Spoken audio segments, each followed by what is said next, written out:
Hello and happy Tuesday, everyone. Today's Tuesday, December 7th, 2021. Welcome you to another episode of the San Diego Sound Project show notes. My name is BJ Morgan with the Museum of Making Music.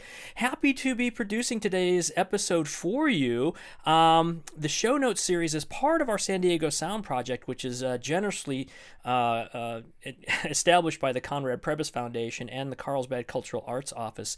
So we appreciate their support, and I'm very excited about today. We are welcoming Kathryn Schulmeister, a ferocious bass player who has put together a wonderful program called Perspectives of the Bass. Basically, we're going to be exploring this Friday at the Museum of Making Music in concert. Kathryn's put together a program that has a full range of music from contemporary to experimental to Appalachian themed Appalachian themes. I think that was the end of my sentence right there. I didn't know where I was actually going with that, but it's going to be an amazing program. She has an amazing array of musicians who will be joining her. But for today, we'd like to have a nice conversation with Kathryn and with our dear friend Mr. Bill, who will be guiding our conversation to learn more about her career and what we can expect to see this Friday at the Museum of Making Music. Welcome, Kathryn and Mr. Bill. Thanks for joining us today. Good afternoon. Thank you so much for having me. Of course. I'm going to turn over the conversation to you. I'm going to keep an eye on the chat and then chime in if I have any really inspired questions myself. So don't mind if I pop in, pop out. Enjoy, guys. Thanks, BJ. We never mind having you pop in and pop out because your questions are always great. Kathryn, I said to you in my notes, actually, that it is such a pleasure to meet you after these wonderful email conversations we've had getting ready for today. And your spirit is every bit as evident in person as it is in the emails you send. You're obviously just a tremendously wonderful person all around. So thanks so much for being here. Thank you so much, Bill, for having me, and thank you for taking the time to get to know my work. I'm really excited to share it this Friday at the Museum of Making Music. Good. Sounds like a really exciting program. So let me get some thanks in here as we start up. A name that keeps showing up when we do these programs is Kamau Kenyatta. He recommended you for the concert. And of course, I'll follow that by thanking our museum staff member, Jillian Harrington, because she sets up the show notes programs in tandem with the concerts that are coming up. Now, your mentorship under Kamau, you feel is just amazing. You hold it in the highest regard. So tell us a little bit about how his support, his generosity has helped to expand your musicianship. Yes, I cannot express how grateful I am to Kamau. He's been an amazing mentor for me for several years. In my first quarter at UCSD 4 years ago, I was his TA for his jazz cultures class. And and coming into UCSD, I have a classical background and I'm doing this degree in contemporary music. But I really have a strong admiration for jazz, and I really wanted to learn how to improvise over different kinds of harmonies and chord changes. And I expressed that to Kamau, and he was so generous with taking time to stay after class to show me things. And then especially during the pandemic, we met on Zoom regularly, and he would just show me new music every week. And he's such an incredible teacher, such an inspiring musician, not only showing me music, but also showing me poetry, showing me literature. We talk about visual art. I mean, he's this real complete artist, and he's really expanded my musicianship so much. That's fantastic. So a complete artist, obviously, but also beyond that, an artist whose passion for sharing that with other artists is really evident just in what you've said and what our other show notes guests have said. So Kamau, thank you. We thank you. Now, you are also in the process of pursuing your Doctor of Musical Arts degree in Contemporary Music Performance, UC San Diego. And I believe your mentor through that program is a gentleman named Mark Dresser. Yes. Okay, that got a laugh. So tell me about Mark. How is he helping you push forward? Well, Mark Dresser is just a complete legend in the bass world. I mean, he's just someone who is so singular in his artistry, and he's the reason I'm here in San Diego. I wouldn't be here if it weren't for him. And I've completely transformed as a musician from moving here from Hawaii 4 years ago to where I am now. So he's another person that I just cannot express how grateful I am to his mentorship and his support. Fantastic. And you had mentioned in our conversation before the show that you played in some orchestral situations in Hawaii before you moved out here. Let's sort of back up to that a little bit and tell us what that experience is like. And before you do, since we're talking about Hawaii, and of course, since today is December 7th, I just want to honor the memory of Pearl Harbor as we think about your time in Hawaii there. So Yes. tell us about that. Sure. Well, I was born and raised in Hawaii, so I grew up there, and I lived there until I finished high school, and then I studied on the East Coast. So I went to the New England Conservatory of Music, and also I attended McGill University. But then as an adult, I moved back home, and I played with the Hawaii Symphony for 3 years. I was really fortunate to have the opportunity to also live there as an adult and to experience life there as a musician. And then I moved to San Diego about 4 years ago to start my my doctorate degree at UCSD. Gotcha. So your passion for playing obviously has been strong, I'm going to guess, all your life, from the time you started playing the instrument, and it's taken you really literally all over the world in your pursuit of that excellence. So, I mean, that's tremendous, because every situation you were in, as you know, sort of builds your palate as a musician. You're going to experience things in Hawaii, in New England, here in San Diego that are all going to be different, and they all help you grow as a musician. And I love reading quotes about our artists who join us on show notes. And this, I want everybody to really, really focus when I read this quote, because to me, it just paints an amazing picture of you at work. Here it is. Double bassist Kathryn Schulmeister gave a stunning account of two pieces by Catalonian composer Juan Arnau Pamies, and I apologize if I didn't get that name correctly. You can correct me on that.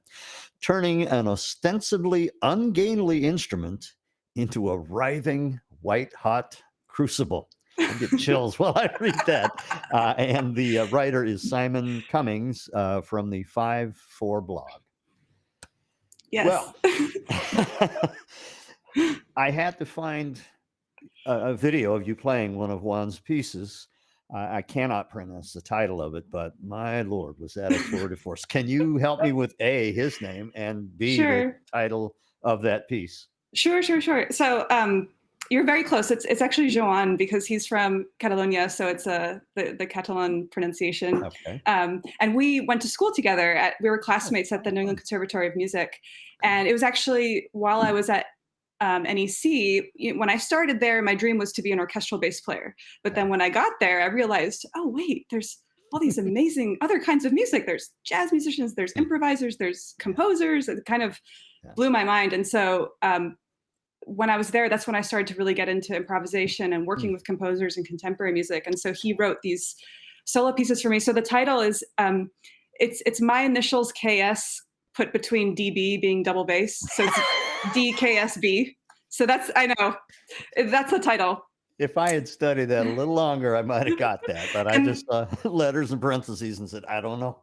Right. And the second piece is KDBS. So it's the same thing. It's just inverted. Gotcha. And yeah, Joan is, there's a whole sort of school of contemporary music that kind of runs a little bit in parallel with recent decades of free improvisation, perhaps that would be the right term for it, where people are really exploring just the physicality of playing and this kind of energy and excitement that can come from that. And so if you look at the scores for these pieces, they're really heavily notated and they're really pushing the performer to their max in terms of what they're physically capable of. And so I think the quote that the reviewer said was just commenting on that kind of, physicality and energy that's coming through this kind of music.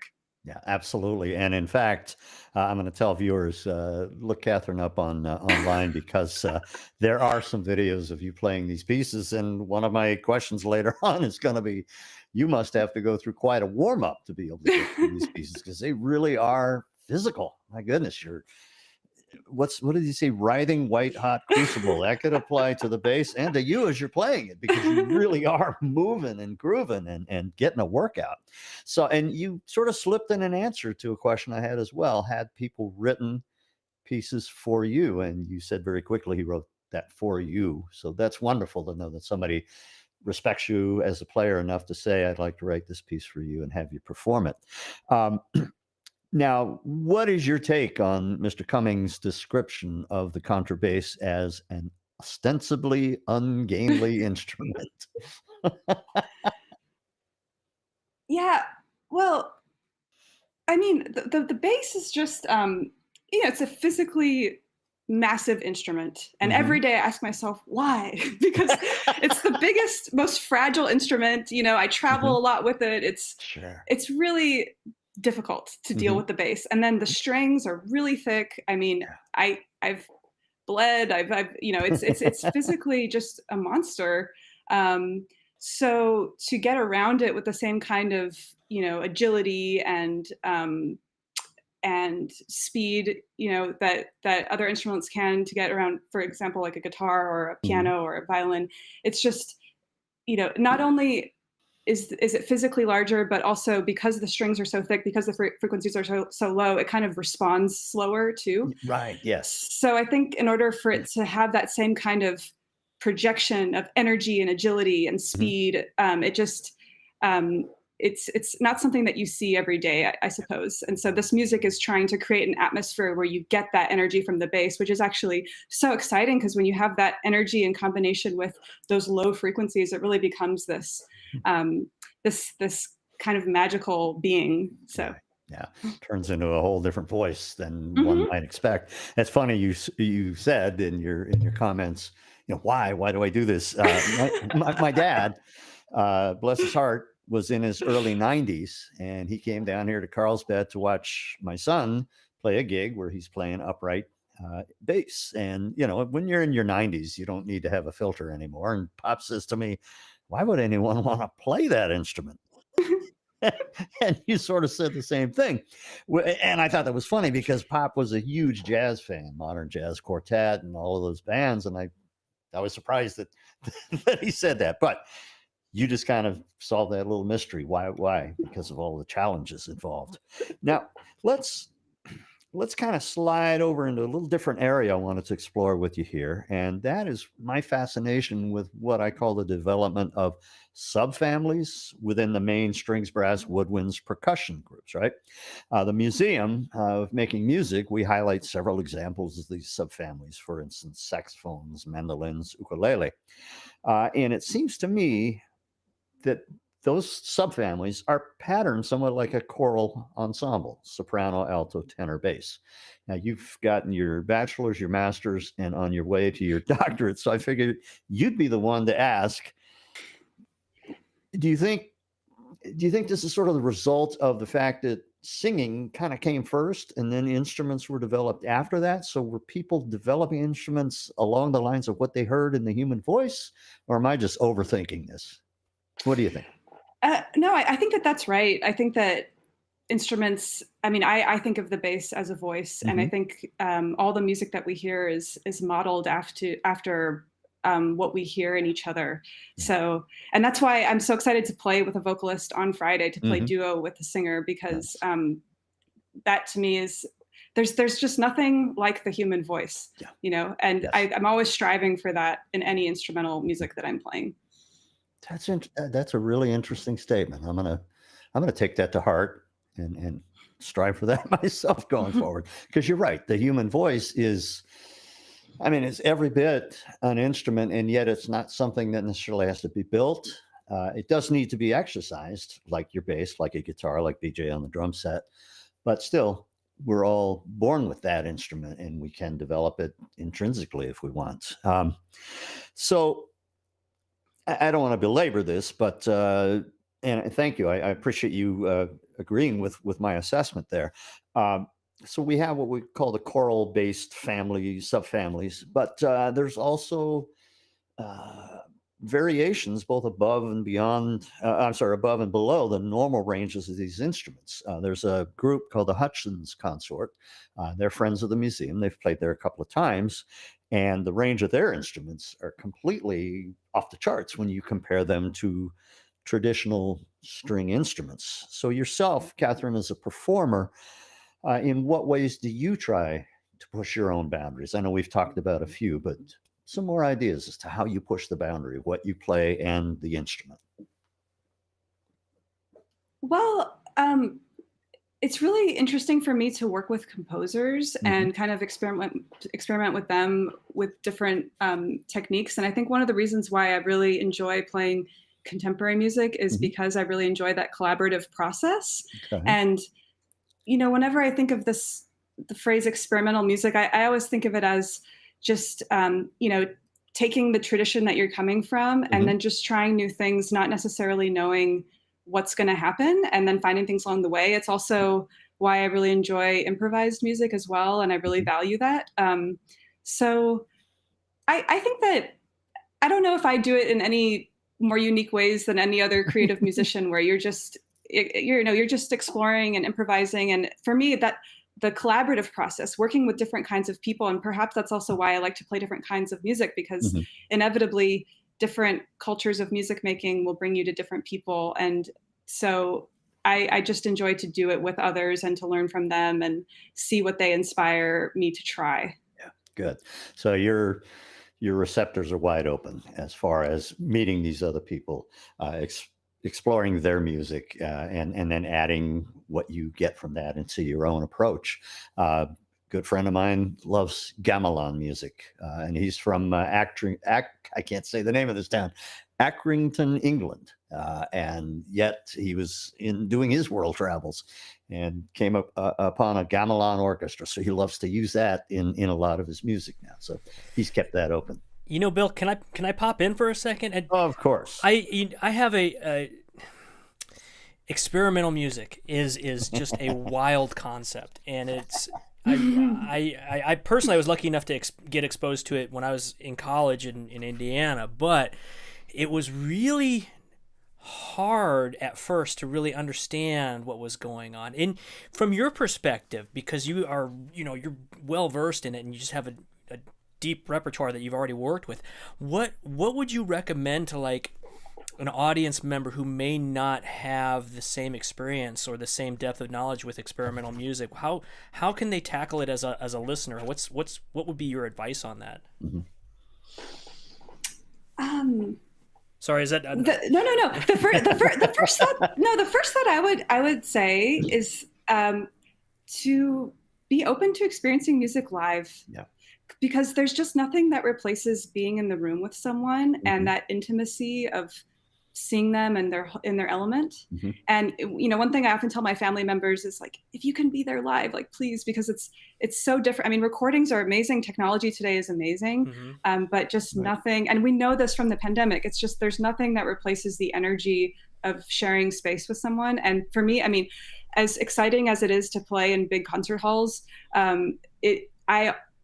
I really love very intimate settings for music, especially when someone is doing maybe different kinds of techniques on their instrument, because I think that you can just, it's kind of like, you don't always need to understand the language that someone's singing in to understand the emotion of the music. I think it's the same thing. You don't have to be familiar with it, but you can feel their energy and their emotion, and you can read their gestures and their body language. But so much of that, I think, is just heightened when you can be physically present in the space with them.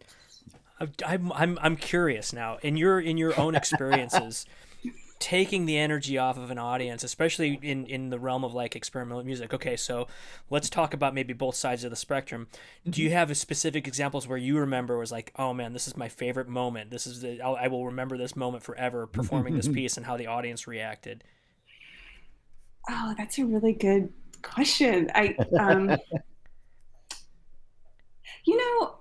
mean, I'm not sure if this might be a little bit kind of a little bit to the side, but the performance that Bill was mentioning, where I got that review, that was kind of an interesting experience for me, because that was in 2014, and I traveled to the UK with my double bass, and I went to this festival by myself, and kind of at the time it was a little bit of a difficult time for me, and I was feeling a little bit discouraged in the moment. And I actually remember walking around this town. I was kind of upset with the festival because they wouldn't let me leave my bass there. And so I had to kind of drag it across the other side of the town, and it was cold. And people were saying like, oh, you should have played the flute, you know?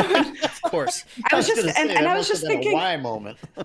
And I was just thinking, what am I doing? No, no one knows who I am. I'm playing this crazy music. Like, why am I here? No one's going to come to my concert. It was crazy. But then somehow this festival was very well supported there, even though it was all experimental music. Wow. It was completely packed. There were over 100 people there. I was so nervous. I was shaking, but I played. And then, you know, this actually became kind of a pivotal performance for me, because not only did I get that really great review, but I also, there was a artistic director of this ensemble in Australia, the Illusion Ensemble, that happened to be there in attendance. And he said, I'm going to remember you, and I need a new bass player. And Wow. three years later, actually, when I first came to UCSD, he called me because his bass player had retired, and he said, do you want to come to Melbourne and play with us? Oh, man. And so then I started to actually tour with this Australian ensemble, because they actually specialize in this like really hyper virtuosic contemporary music. And so it was kind of this moment for me where I was feeling really discouraged, but it ended up being a really important opportunity. So in the moments that I feel down, I just remind myself of how I felt in that particular festival. Yeah.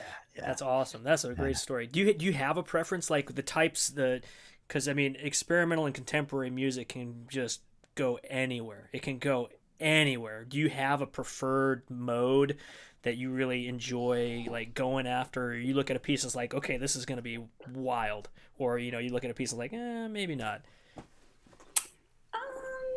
It's hard to know. You know, pieces.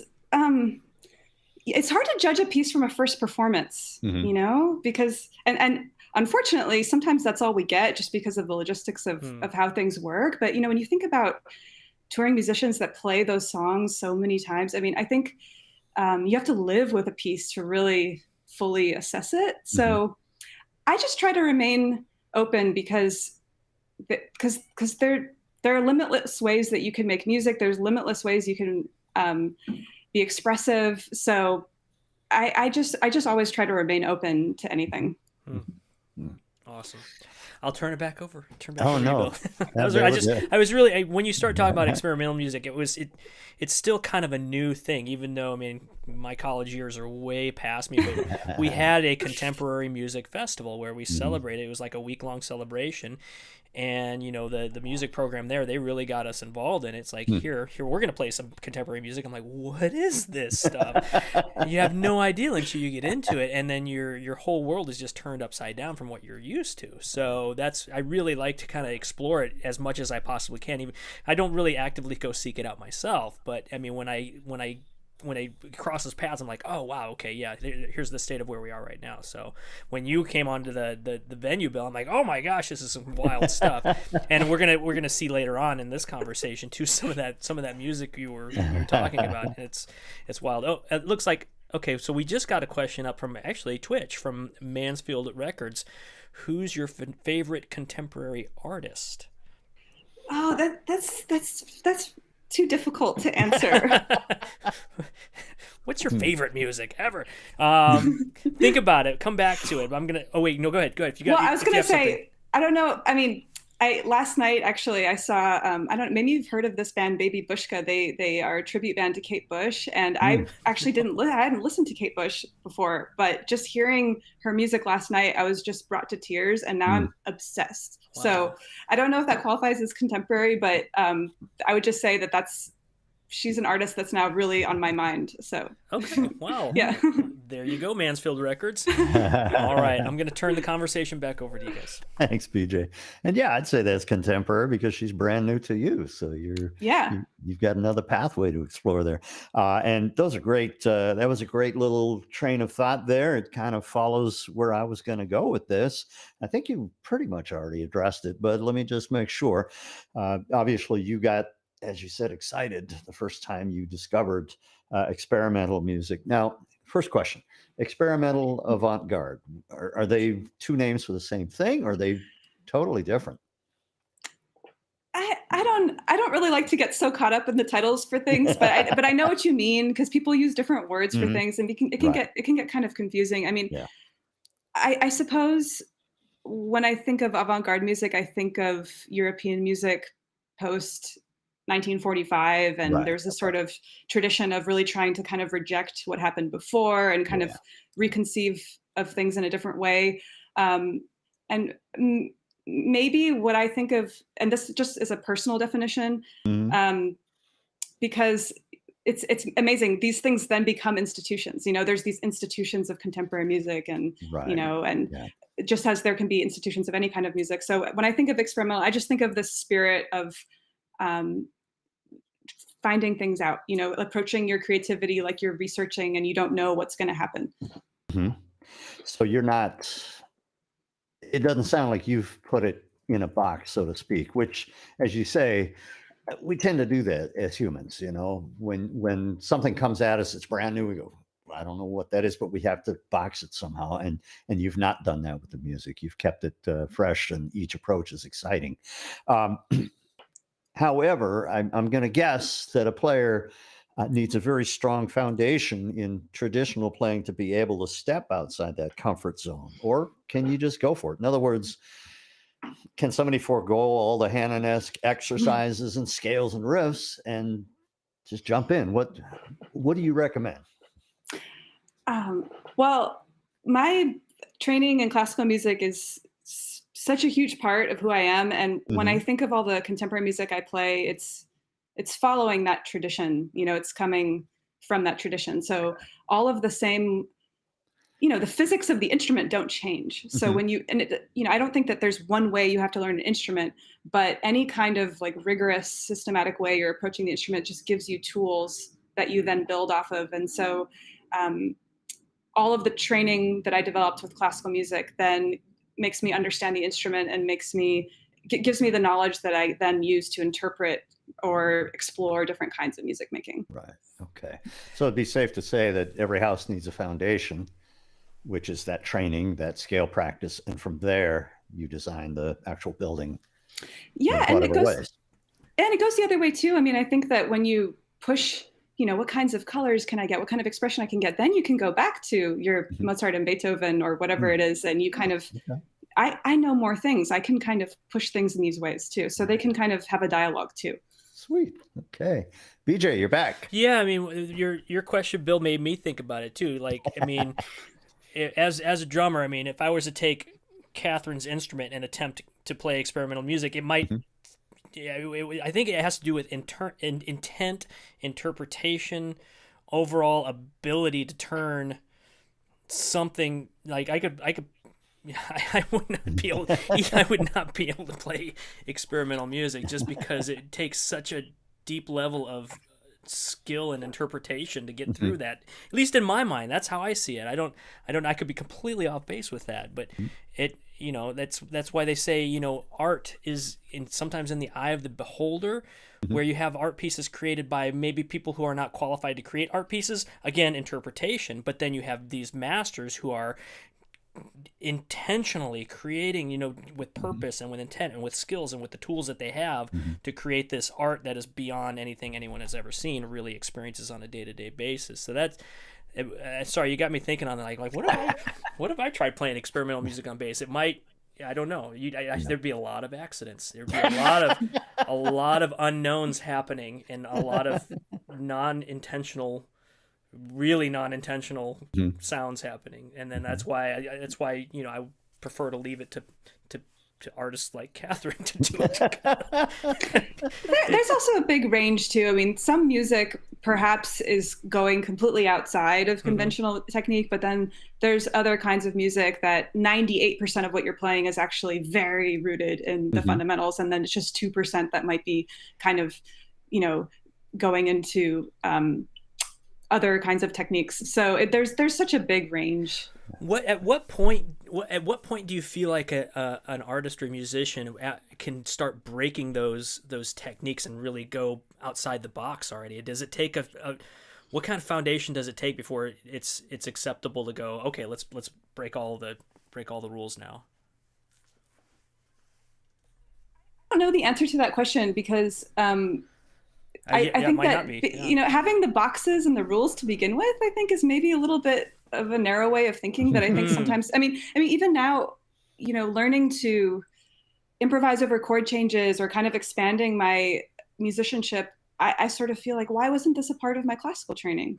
Because Mozart and Beethoven, they improvised. And so there's a lot of things that kind of get filtered out. So I guess I wonder actually if pedagogy in general could just be a little bit more open and not to say that you don't need the rigor and the training, but I just don't know if there needs to be such strict rules around it. I guess. I'm not one to begin to be able to talk about this. I'm so severely underexperienced when it comes to experimental music. So I mean, there's so much I don't know. So I mean, I'm really enjoying this conversation though. So.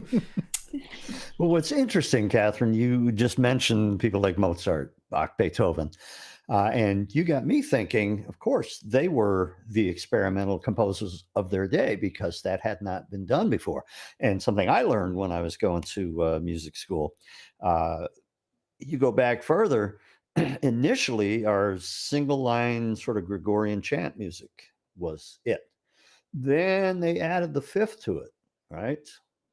So you have these perfect fifths moving in unison, if you will, which according to contemporary theory is a big no-no. And then somewhere along the line, somebody must have stumbled on their lute or something, added the major third in there, and that was heard as a very dissonant sound, right?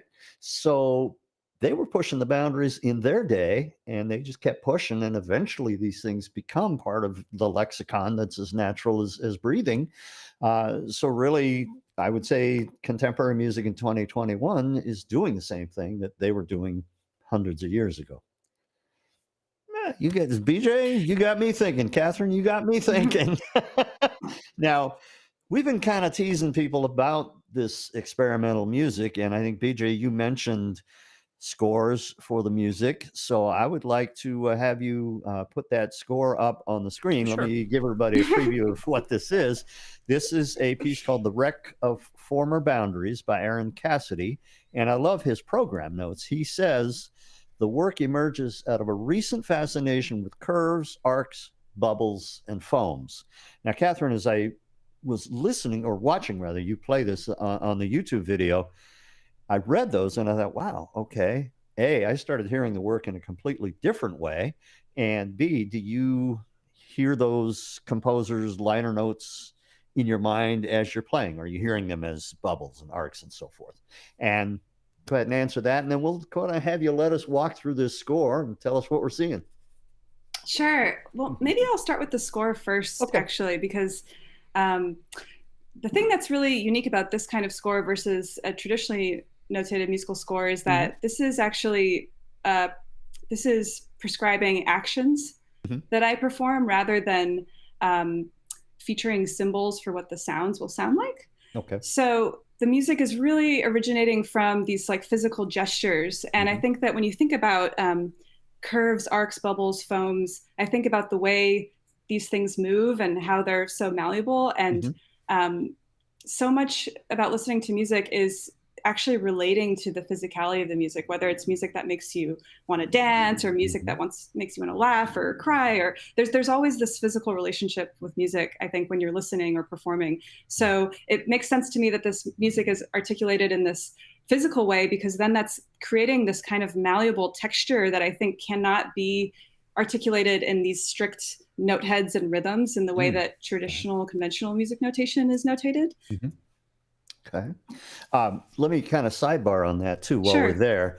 BJ, feel free to jump in with your thoughts as well. As I looked at this score, I got to thinking, this leaves the interpretation so much more wide open for you, for another contrabass player, right? Whereas traditional notation, that's a C sharp and that's what you're going to play. Now, each orchestra that plays Beethoven's Fifth is going to interpret the music in their way of interpreting it as far as the global picture of what we're hearing. And yet, when the violinist sees C sharp, that's what they play. If they start playing a D there, the conductor's going to stop and say, we've got a bad note there. So am I correct in thinking that each player who would have play a piece like this has a much wider interpretation allowed to them? Yes, I mean it's not improvised, but Mhm. but you're right that there aren't specific pitches that there aren't like wrong notes that I'm gonna Right. play. Okay. So that actually I really enjoy Mhm. because in contrast to DKSB that Joanne Arnau-Pamias wrote for me, if you looked at Mhm. that score, it would look like a normal music score, but just filled with so many instructions, and it's kind of overwhelming because my classical training brain says you need to do all the details, Yeah, yeah, yeah. and even though the composers know that they're kind of pushing you, but then there's this part of you that feels like you're not getting everything. So with something like this, I actually can focus more on, okay, he really wants me to do this, Mhm. or Mhm. this thing. And Okay. then I can kind of explore my body, my bass, and well, how much can I push that gesture? It's more like a choreography that Mhm. I'm exploring with my instrument. And so I enjoy the freedom that that gives me. Hmm. Right. And the choreography really comes into play. It's sort of self-generated from you, correct? Based on what you're interpreting there? Well, it's coming from the score because, as you can see, with the score, there's all these. So the way the score works is it's basically telling me this. It's actually a tablature. It's a tab. There, it's a tablature of the bass and the Oh, okay. fingerboard, and it's Right. kind of showing me how I move. So Okay. the black line is my left hand, and the green line is my bow, and then there's other indications for techniques and all kinds Mhm. of other information. But I'm Okay. basically following that, and the way I learned the piece was I actually would videotape myself, and then I would say, okay, Hmm. I could push that more, I could do this more. And so it Mhm. really, there's also this visual element to the piece too, that I mean, the piece is about the music and the physicality, but the visual element is also, it helped me shape the interpretation of the Mhm. piece. Okay. So Where let's, I'm sorry, let me get this in real quick, Sure, Bill. BJ. Start on the left-hand side then. You're saying the black Yeah. line is your left hand. Yeah, it's my Eh, left hand. So it looks as though it's starting from low, going up high, coming down a bit low. Am I getting that correct so far? um, Actually, it's the opposite. At the bottom of it is the low part, and Okay. then as it moves up, so it's kind of more in correspondence with Mhm. the pitch going up, because as you go Yeah. down, Okay. the pitch goes up. Okay. Yeah. Sorry, guitar players. No. BJ, BJ, what were you gonna Yeah. say? What I lose all here is all sense of time scale. Where Mhm. Oh yeah. how is this related to time? Yes. Um, well, each system is approximately 30 seconds, but Mhm. really, when I think of it, it's kind of like the bow only has a certain amount of length, and Mhm. so there's very very strict instructions for how much bow I can use, and so Okay. I'm kind of confined by that. So and then you just practice and you time yourself and you kind of get a sense for how long it's going to take. So but the timing is also, it's somewhat free as well. Mhm. Yo. Now, Kathryn, you use the word system, and for people who don't read music or non-musicians at all, a system is a line of measures on a traditional five-line music score. Is what we're seeing here then one system of a certain number of measures? Yes, there are no measures in the piece, so Okay. there aren't any bar lines, but bar lines being for the measures. But Mhm. so it's just a line of music, and this would be approximately 30 seconds of music. What they're seeing Okay. now. All right. That's wild. Yes. Yeah, BJ, I'm feeling you there because I'm looking at this and I'm trying to get there. Well, no, this is where it takes again. It's the training, the intent, the Yeah, purpose. right. Yeah, I'm like, wow, it's yeah. that's wild. It would take me a minute. Now, And what? oh, Go ahead, I Kathryn. was just gonna say, this is a completely original notation system. Hmm. So when the composer wrote this, Aaron Cassidy, who's amazing, I love working with him. I mean, this is an experiment. He doesn't know exactly how this is going to work, and different bass players would probably deal with it differently. So this to me is it's cool because you get to just explore this new realm. There aren't rules, Hmm. so Yeah. you can just go in and try to see what you can make with it. Good. Hmm. You just answered my question about experimental versus avant-garde. As you said, this is experimental, and he doesn't really quite know what the outcome is going to be. And yet, when somebody sits down to write an avant-garde piece, uh, Webern, for instance, if that would be considered avant-garde, they are still structuring their music. That's fascinating.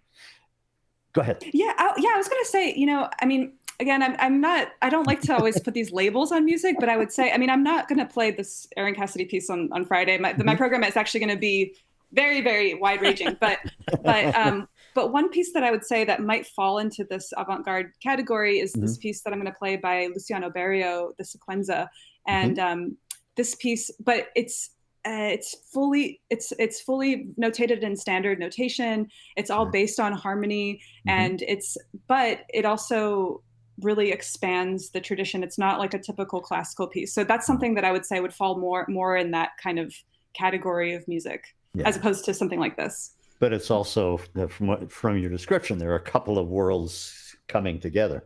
I wouldn't say colliding, but joining forces. Traditional music versus something that still pushes it a bit. Now, what about the red that we're seeing at the top of the page here? What is that? Oh, yeah.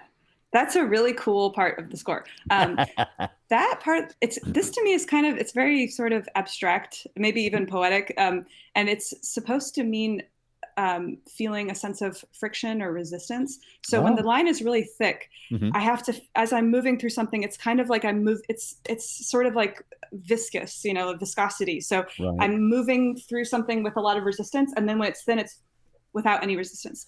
So when it's thinning out, that's when you just kind of see these really fast gestures. And maybe I'm kind of going across the string and not even really engaging the string. Or when it's really thick, then I might be, kind of pushing as much weight as the instrument can handle.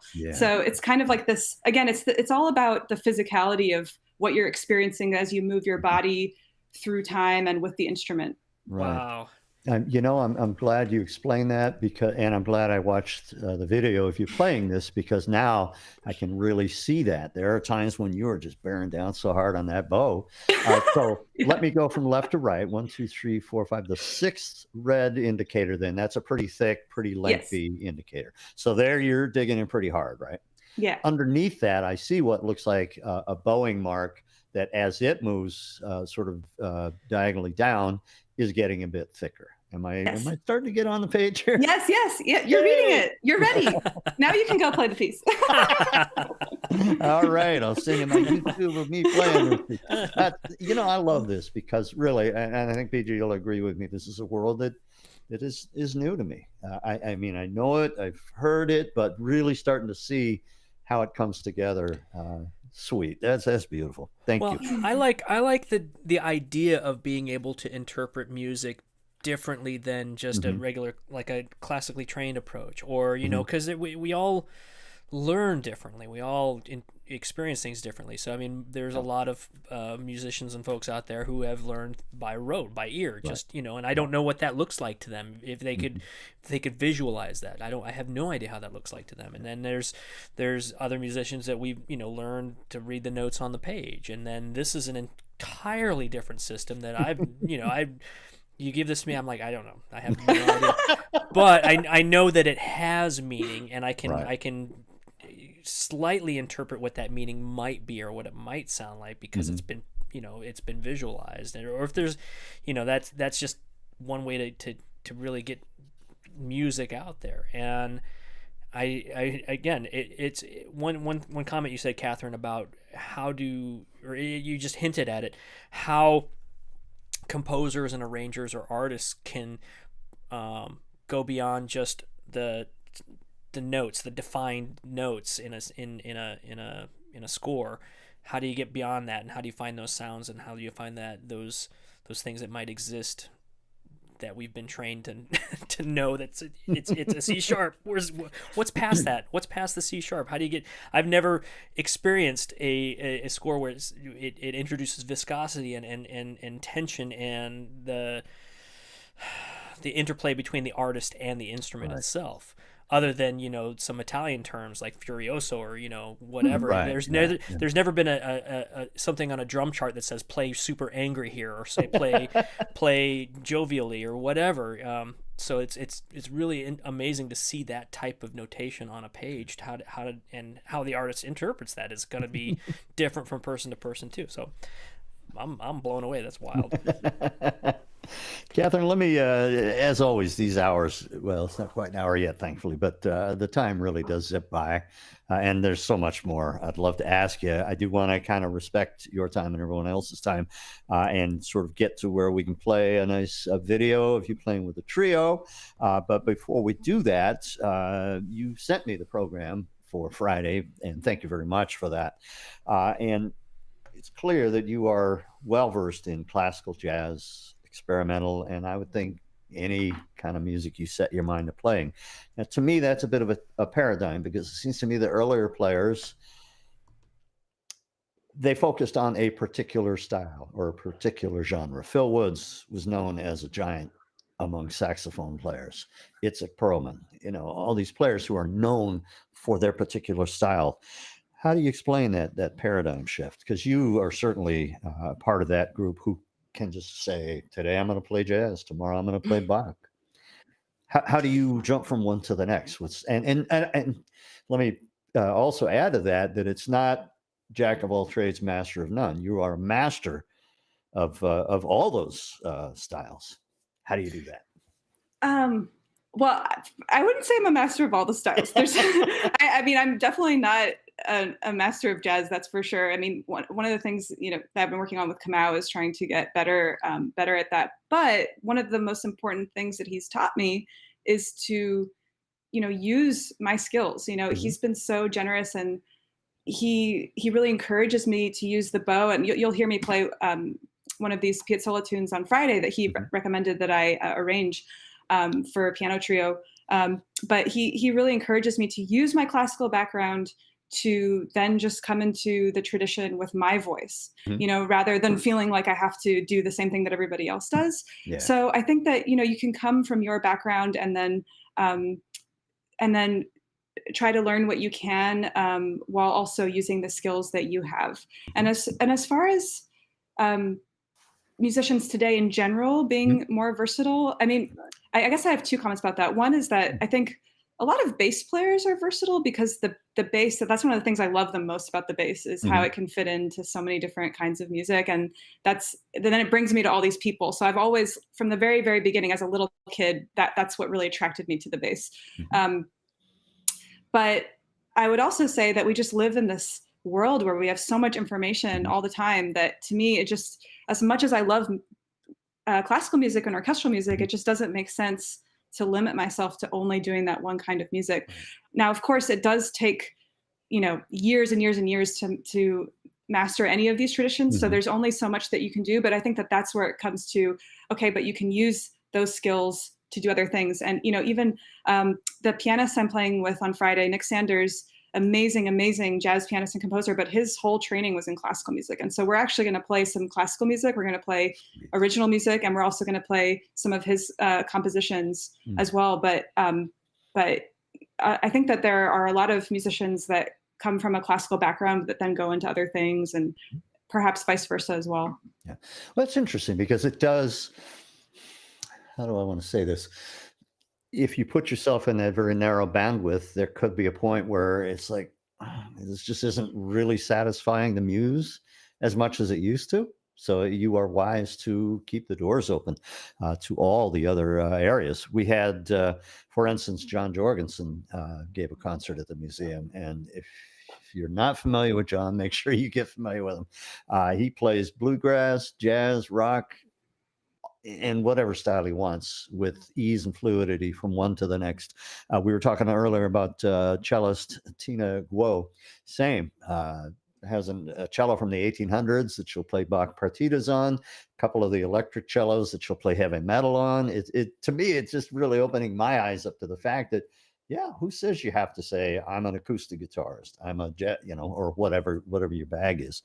So we're going to play a video clip real quick, but I would like to ask you, Kathryn, to share your website with our viewers so everybody can look you up. Sure. My website is just my name, KathrynSchulmeister.com. And Kathryn spelled with a Y, and Schulmeister is a long German last name, but any link related to the show, you'll find my name. So you can find my website there. Good. And maybe the BJ is the website on our show listing as well. I don't remember.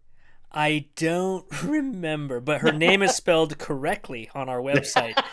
I've had my fair share of accidentally reversing the R and the Y, and then all kinds of fun stuff. So I know how to spell Kathryn Schulmeister.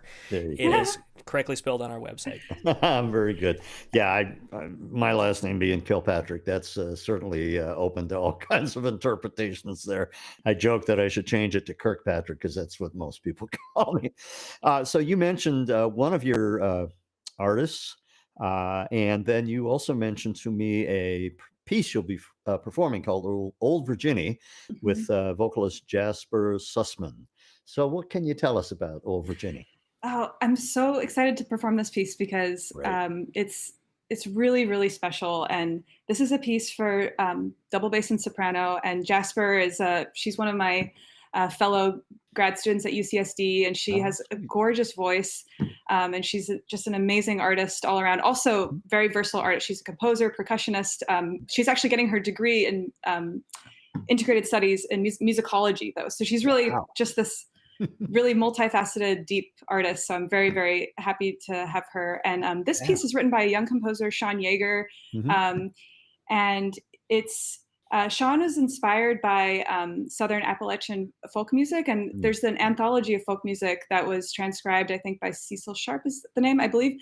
And it's interesting because he would go around and hear these folk singers sing these unaccompanied vocal ballads, and many times the same song would be completely different. Like the words would be different, either because they're referencing other songs or maybe they forgot something. Or so in any case, the words are actually, it's kind of like referencing almost different stories, different characters, different times. And the piece is very short. I think it's only about 8 minutes, but it's for bass and soprano. It's inspired by the Southern Appalachian folk music, and the bass is really like another voice in dialogue with the voice. And sometimes I'm in the low register, sometimes we're playing completely in unison, sometimes we're kind of going in and out of phasing. And the whole spirit of the performance is imagining if you were to see this duo kind of improvise together, but everything's completely written out and it's fully composed, but it's so beautiful. And I love playing this piece, and it really, to me, like every time I play it, I always get goosebumps because there's just these really magical moments where especially the bass and the voice are singing together and in this harmony. So I'm really excited to perform this piece on Friday. Oh, that's so sweet. And man, music is working when you get the goosebumps.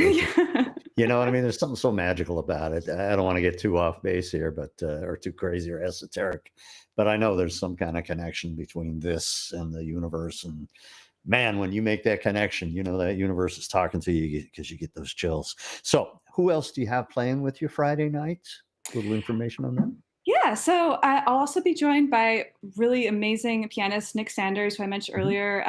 So Nick and I were classmates at the New England Conservatory of Music, and he was in the jazz studies department, and I was in classical. But he recently moved out to California from New York, and he's just an incredible musician. And so we're going to play some pieces duo. We'll play an arrangement of a Debussy piece. We'll play a piece by Astor Piazzolla, and we'll also play some of Nick's original music, which is really beautiful. And he also has a very interesting style that kind of blends his background in classical music. And he comes from New Orleans, and so he has a particular sound in jazz as well. And then we'll close the evening with some trio music with drummer Julian Cantelm, who I met recently going out, because I've been going out to these jam sessions and playing with different musicians, especially this year. And Julian has just been this amazing drummer, incredible musician, and so welcoming. You know, I have a completely different background than a lot of the people that he plays with, but he's just totally embraced me, and I really enjoy playing with him.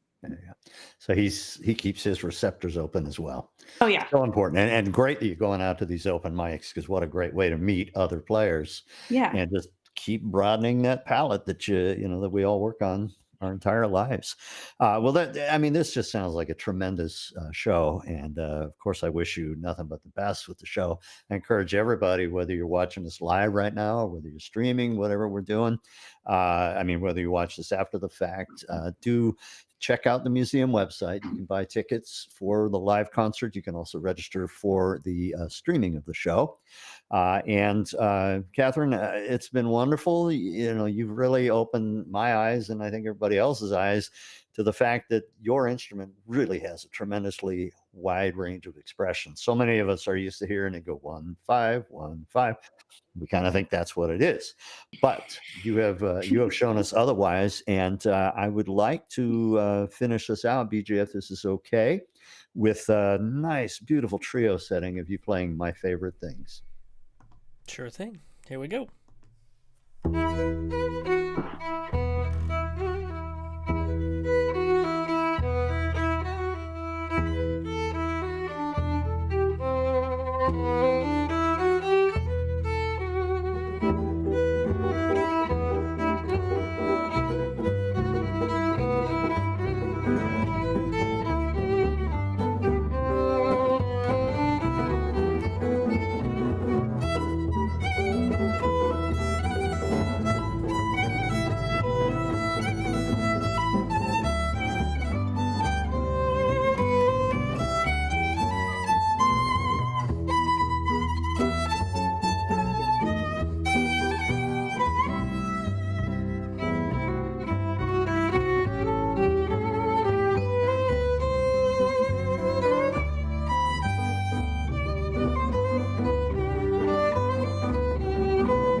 Come see the Hot Club of Houlaville here at the Highbrow Room on Thursday evenings. Nice. I love it. Forgot about the plug at the end there. That's wonderful. Kathryn, I again, thank you for me, for BJ, for the museum, for NAMM, and for everybody who tuned into this really educational, fun, warm session this afternoon. Thank you so much. I'm going to let BJ take us out, but Kathryn, thank you so much. Thanks so much for having me. Of course. We're looking forward to it. In fact, if you have missed it, it's this Friday, December 10th at 7 p.m. There's Kathryn's name spelled out perfectly. So if you want to visit her website, type in all of those letters.com. Is that right, Kathryn? KathrynSchulmeister.com. Okay. Just like that. No spaces, though. All right. So, yes, Friday, December 10th, 7 p.m., San Diego Sound Project, which is generously supported by the Conrad Prebys Foundation. We're featuring Kathryn Schulmeister, who is bringing quite an array of artists along with her and presenting a wonderful evening of double bass music from contemporary to classical to Appalachian-inspired themes. It's going to be a wonderful night. You can get tickets on our website, www.museumofmakingmusic.org/events. General seating for this event is $20. You can see it in person. Like we were talking about before, how important it is to come see live music. If you can't make it out to the museum, though, we do have a live stream option. That is a free option. All you have to do is just RSVP on our website, and we'll send you the link to that, and you can check out that concert or check out that live stream as it's happening this Friday, December 10th at 7 p.m. Other than that, I think we're going to wrap up another wonderful show notes. I love seeing these previews to these concerts, getting to meet the artists and everything. And I'm going to go out probably this afternoon and just see what I can find on Spotify as far as experimental music is concerned, because now I'm hankering for it. I'm hankering for it. It's been too long. So I want to say thank you again to Kathryn. Thank you again to Mr. Bill. And thank you to our audience today. Wonderful seeing everyone here online. Even as far away as Twitch, too. We have a lot of folks on Twitch. Other than that, everyone, thank you for joining us. Have a wonderful, wonderful rest of your day. And we hope to see you either in person or virtually at this Friday's concert. Take care. The San Diego Sound Project was made possible in part by the Conrad Prebys Foundation. Additional support for live streaming was provided by the City of Carlsbad Cultural Arts Office. For more information about this program or any upcoming San Diego Sound Project event, please visit www.museumofmakingmusic.org.